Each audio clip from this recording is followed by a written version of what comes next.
Welcome to the Banker Lamp. Please enjoy the video. In this video, I will show how to make homemade pickle juice.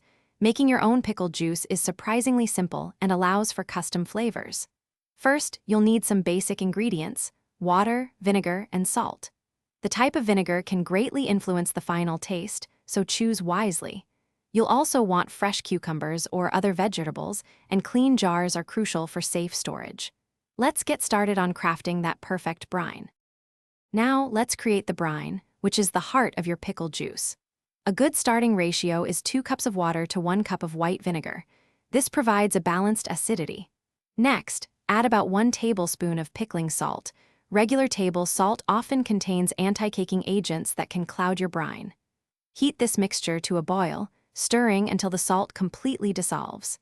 Then, let it cool down a bit before pouring it over your vegetables.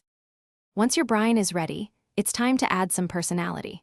Spices like fresh dill, garlic cloves, and mustard seeds are classic choices that add wonderful depth. Feel free to experiment with red pepper flakes for a kick or bay leaves for an earthy note. Tightly pack your prepared cucumbers or other vegetables into clean, sterilized jars. Finally, carefully pour the cooled brine over them, making sure all vegetables are fully submerged for proper pickling.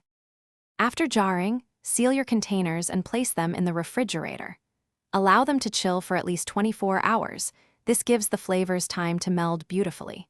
Your homemade pickle juice is not only delicious for pickles, but it can also be a fantastic marinade or even a flavorful drink.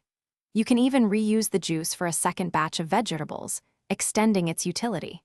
Remember to check the description below for a link to the new Kindle Paperwhite, as well as other great deals you might enjoy.